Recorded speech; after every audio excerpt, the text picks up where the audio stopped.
Hello, everyone. Welcome to today's presentation. I'm excited to have you all here. Today, we'll be exploring the fascinating journey of fiber to fabric. The title of our presentation is Fiber to Fabric, and we'll also cover key steps involved in transforming raw fibers into the fabrics we wear. Over the next few slides, we'll look at each stage of this process in detail. So, let's get started and discover how raw materials become the textiles we use every day. Let's take a closer look at the different types of sheep fibers. This section is important because it helps us understand the various wool types used in textile production. We will explore the characteristics of each type, such as their texture, quality, and best uses. Recognizing these differences allows us to appreciate the diversity of wool and how it impacts the fabric we choose. Understanding the types of sheep fibers also connects to the overall theme of animal fibers and their significance in the textile industry. So, let's dive into the details of these fibers and see what makes each one unique. Welcome to our discussion on fiber and fabric. Let's start with understanding what a fiber actually is. A fiber is the smallest visible unit of any textile product, meaning it's the fundamental building block. These fibers are quite flexible, which allows them to be spun into yarns and woven or knit into fabrics that we use every day. Fibers naturally occur in both plants and animals, making them a diverse resource. In fact, more than half of the fibers produced globally are natural fibers. Some common natural fibers include cotton, which comes from plants, and animal fibers like hair, fur, silk, and wool. Recognizing these natural sources helps us appreciate the variety and sustainability of fibers used in textile production.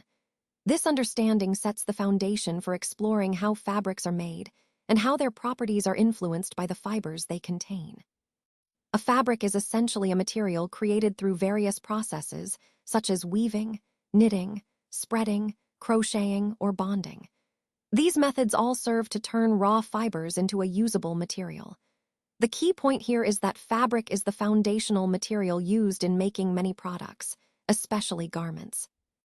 It's important to note that the term cloth is often used interchangeably with fabric, but there's a subtle difference. Cloth typically refers to a piece of fabric that has already been processed or finished. Understanding what fabric is helps us appreciate its role in the entire production chain, from raw material to finished product. This concept ties into the overall theme of how textiles are made and how their properties influence the final goods we use every day. Now, let's take a closer look at the types of sheep fibers. The hairy skin of a sheep actually contains two main types of fibers that come together to form its fleece. First, we have the coarse beard hair. This is the thicker, rougher hair you might notice on a sheep's face or around its chin. But the most important part for us is the fine, soft underhair that lies close to the skin. This softer hair is what provides the fibers used to make wool. It's this fine underhair that gives wool its warmth, softness, and insulating properties. Understanding these different fiber types helps us appreciate how wool is produced and why it has such unique qualities. So, in essence, the fleece is a combination of these two fiber types working together to protect and insulate the sheep. Now, let's talk about selective breeding. This is a process where we choose parent organisms that have desirable traits, with the goal of passing those traits on to their offspring. Essentially, we are selecting the best qualities to produce better future generations. For example, in sheep, farmers might select sheep that have soft underhair because this trait is valuable for wool production. By breeding these sheep together, they can produce offspring that also have soft underhair, improving the overall quality of the flock. Selective breeding is a powerful tool in agriculture and animal husbandry because it helps us enhance specific characteristics in plants and animals, making them more useful or better suited to our needs. It connects to the broader theme of how humans have learned to work with nature to improve the traits of living organisms over time. Let's talk about animal fibers, starting with wool. The underfur of the Kashmiri goat is incredibly soft, and it's this fine wool that is woven into beautiful shawls called pashmina shawls, which are highly valued for their quality and warmth. Moving on, yak fiber is another important type of wool, produced from the coat hair of yaks. These yaks are mainly found in the Himalayan region, the Tibetan Plateau, and in parts of Mongolia and Central Asia. Their wool is quite warm and well suited for cold climates. We also use the fur on the body of camels as wool, especially in desert regions where their fur provides insulation. Lastly, animals like llamas and alpacas, which are native to South America, are also sources of wool. Their fibers are soft, luxurious, and widely used in textile production. Overall, these animal fibers are crucial because they provide natural, warm, and versatile materials, connecting to our broader theme of natural fibers and sustainable textiles. Today, I want to talk about animals that yield wool. These animals are really important in the textile industry because they provide us with natural fibers that are warm, soft, and versatile. The most well-known wool-producing animal is the sheep, which has been domesticated for thousands of years specifically for this purpose. Sheep wool is the most commonly used, especially for clothing and blankets. But sheep aren't the only animals that produce wool. For example, alpacas and llamas, native to South America, also produce a luxurious fiber called alpaca wool. It's known for being incredibly soft and warmer than sheep's wool. Then there are goats that produce cashmere and mohair. Cashmere, from certain types of goats, is prized for its softness and warmth, while mohair, from the Angora goat, is shiny and silky. Understanding these animals and their wool helps us appreciate the diversity of natural fibers we use daily. It also highlights how different environments and breeds contribute to the variety of wool products available. So, as we explore the broader topic of textile sources, recognizing these animals' roles underscores their significance in both agriculture and industry. Now, let's move on to the next set of processes, starting with shearing. Shearing is a crucial step in fiber processing where the fibers are cut to a manageable length. This helps in standardizing the fibers and preparing them for further cleaning and processing. Following shearing, we have scouring. Scouring is the cleaning process where impurities like dirt, oils, and natural waxes are removed from the fibers. Essentially, it ensures that the fibers are clean and ready for spinning or other textile operations. Together, these steps, shearing and scouring, are vital for improving fiber quality and ensuring that the final textile product is both high quality and consistent. They form the foundation for successful downstream processing and ultimately influence the durability and appearance of the finished fabric. Let's now turn our attention to the crucial processes of dyeing and spinning. These steps are fundamental in transforming raw fibers into the vibrant, usable textiles we see in our everyday lives. Dyeing is all about adding color, but it's more than just applying paint. It involves understanding how different fibers absorb dyes, which affects the shade and durability of the final product. The key points here are the types of dyes used, the methods of dyeing, and how these choices impact both the aesthetic and sustainability aspects of textile production. Spinning, on the other hand, is where fibers are twisted into yarns or threads. This is a delicate balance. Twist strength, fiber quality, and machinery all play a role in creating a strong, consistent yarn. Spinning connects directly to the overall theme of quality and efficiency in textile manufacturing, as better spinning techniques lead to higher quality fabrics. Together, dyeing and spinning are vital steps that influence not just the look and feel of textiles, but also their performance and environmental footprint.